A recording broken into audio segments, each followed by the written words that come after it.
First of all, I want to say thank you for your patience as I try to figure out my new schedule, my new setup. As you can see behind me, things have shifted around a little bit, just even in my immediate circle. I have a new desk sitting here on my right side because it makes it easier for me to take notes, which I'm having to do a whole lot more. I've been having a lot more calls lately with either policymakers or folks who are in the policy world, and we're all trading strategies and ideas and updates about how things are going in our respective circles. I tend to sit at this intersection of a lot of different communities that normally don't interact that much with each other. And so you can understand why I lean toward ideas like the flower of life as a framework for how we as a people are interconnected, because I am so interconnected to many different kinds of communities. So in particular, I am working in basic income in circles. I also have access to a lot of people who either work with vulnerable people or are vulnerable themselves. I have access to a lot of policymakers. I have access to folks who are in creative industries and those who are in finance and just have a really big heart. So, if you have a big heart, you are likely connected to one of the communities that I am a part of. I am also a part of the polyamorous community. I know folks within the kink community. I teach within the kink community. There's just like you just stack on all of these different overlapping groups, and I'm a common factor in a lot of them. So, as part of that, I am often trying to field resource requests and problem solve things for, say, Social Security disability, which is one of the things I was known for before all of this, in addition to trying to weave together a spiritual message of hope and strength and resilience. And as part of that, the messages of divine love got sacrificed last week.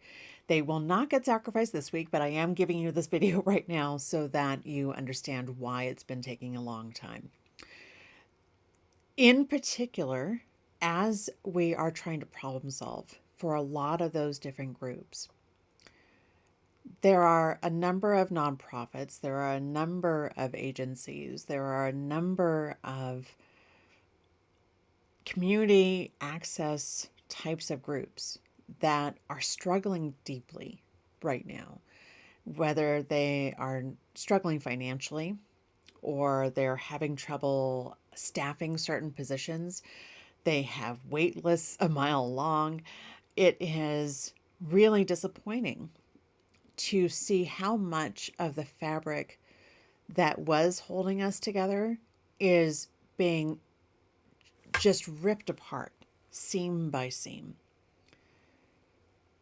As I have said in especially some recent posts and responses that I've made online, because weirdly, that's kind of where I do most of my work, in most of that connective work is kind of being a switchboard between different groups. As I find things out, I share information and I get people connected to other folks who are doing the same thing.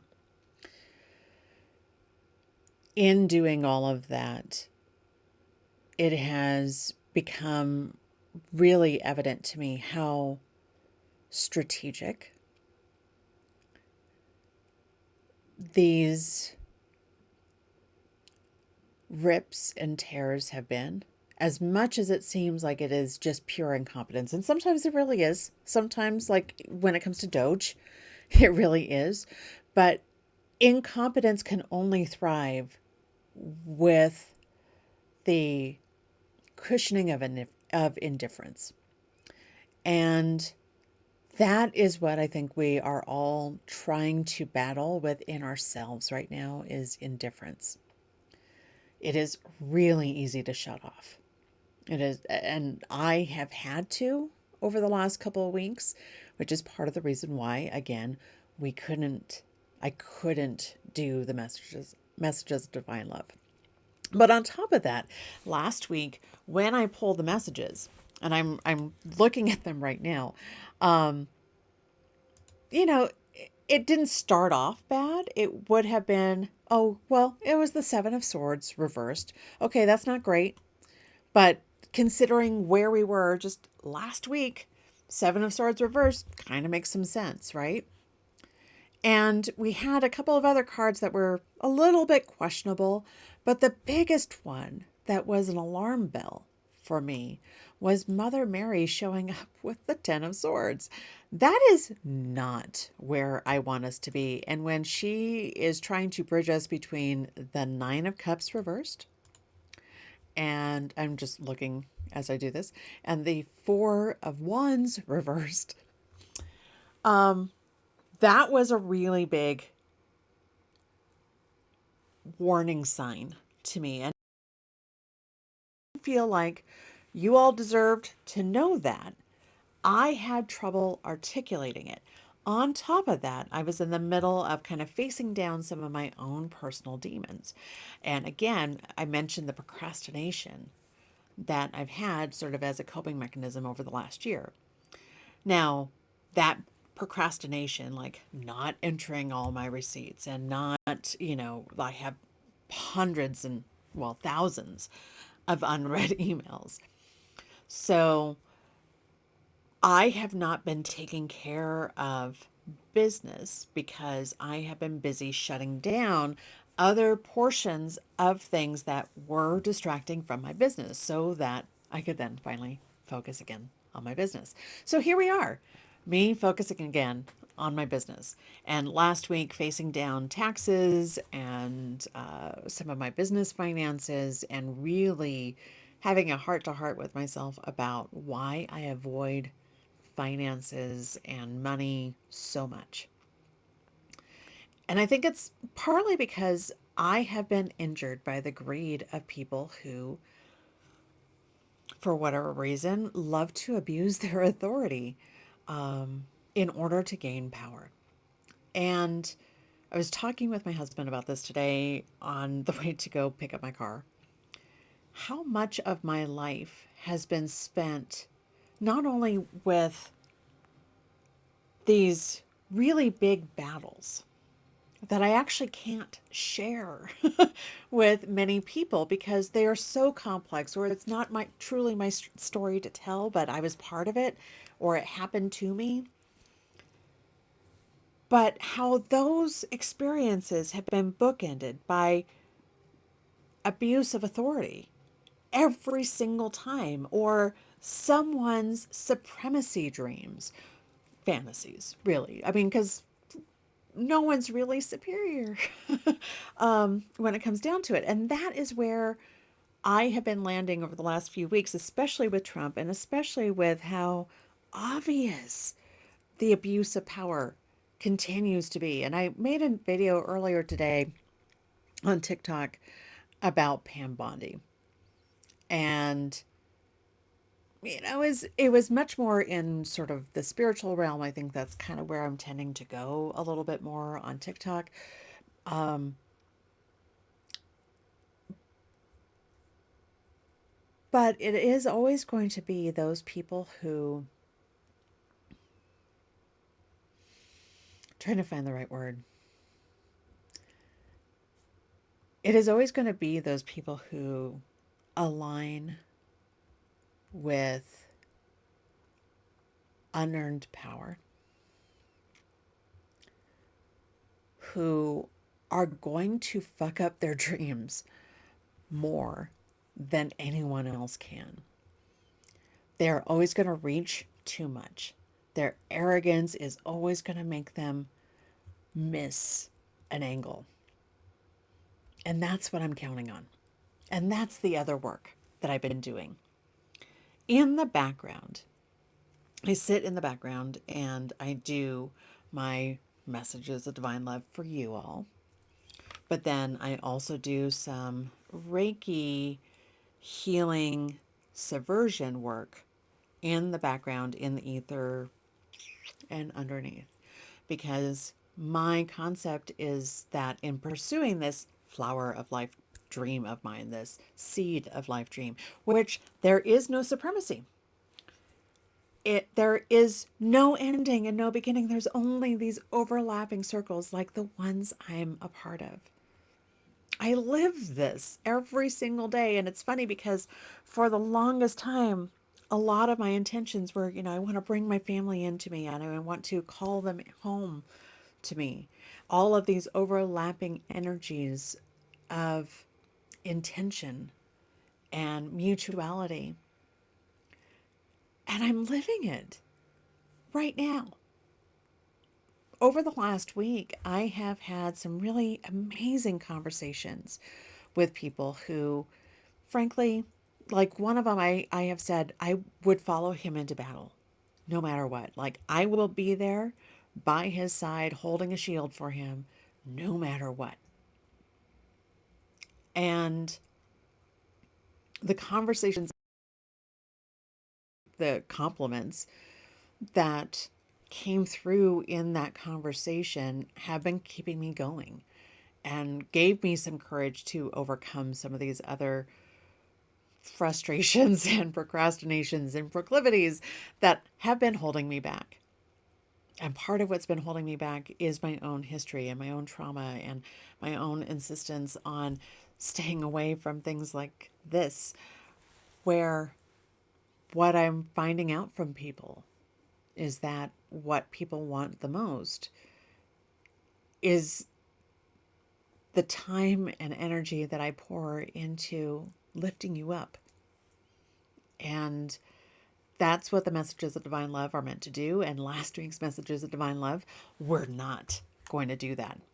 And as I look through the rest of these cards, Page of Swords was in the undercurrent, and oh yeah, the Two of Swords was the outcome, or Two of Swords reversed was the outcome. So it wasn't going to land us in a good position of empowerment, and it has nothing to do with. I mean, this deck, the Crow Tarot, it can be very precise. It tries to be kind, but it's kind in the ways that crows are. And sometimes it's not going to be received well. I wasn't worried about it not being received well. I was worried about it taking up my time as I tried to parse my words so that I could leave you in a place of hope.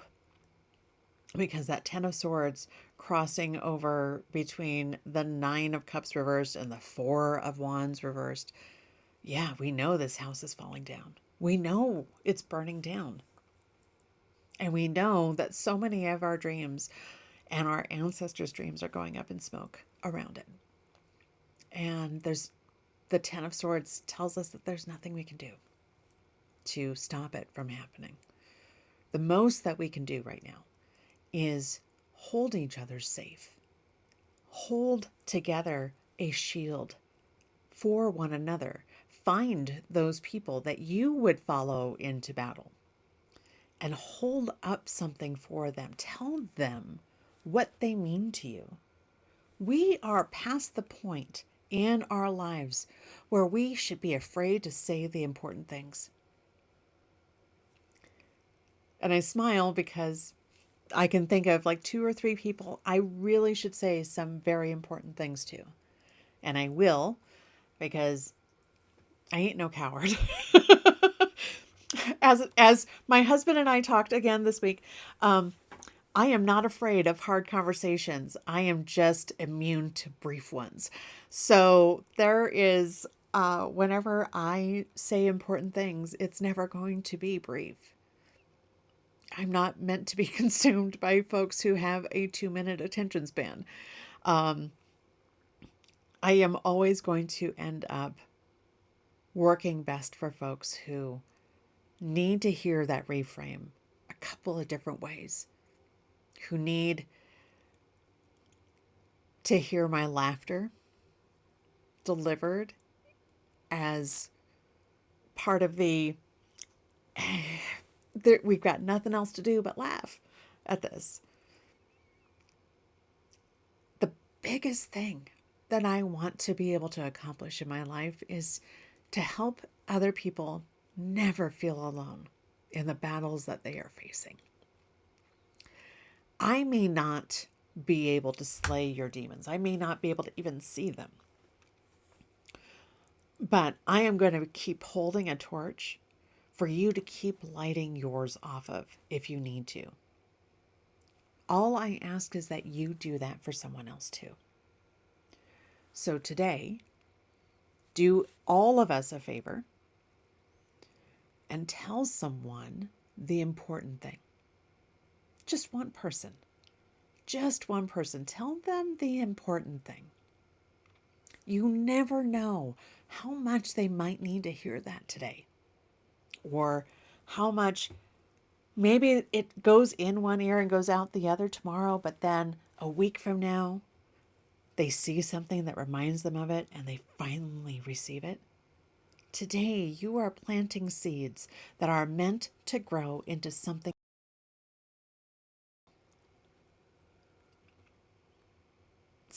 that is a gift from you to somebody else without an expectation of return. If I am going to tell someone the important things, if I'm going to tell someone, for example, that I love them, I'm not expecting them to say the same thing in return. They are not going to be in the same place as me. That's fine. I want to share that so that they know it's always there. Even if they can never return it, even if they don't feel the same way. I have said those words so many times to people who will never say them back to me. And that's okay. Because the important thing was that I said it. The important thing is that I didn't let it sit in here, festering. I allowed it to live outside of me.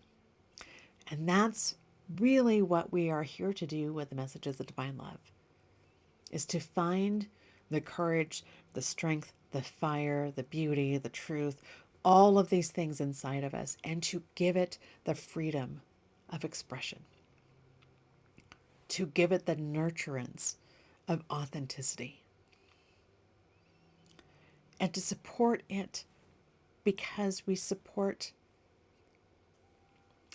ourselves, to support that voice because we know we matter. And no one else can tell us that we don't. And that is what my journey has been since I started doing the messages of divine love. And we are now, I think I started like I started doing them publicly in March of 2021. So here we are 5 years later. I am a different person, but I am the same. I have grown deeper and brighter, and I'm glowing even when I can't. And so that's what I want to share with you today. I am working on the messages of divine love right now. I'm going to give you a small little preview that I've already put up on my Patreon. And so today I'm just working on the write up. But in the center, we have the Emperor. And it's a throat chakra card, or at least that's how it's come through to me. And it is the integrated leader is awakening to your own power. Your own power. You are these emperors who are standing up. And I am here to support that.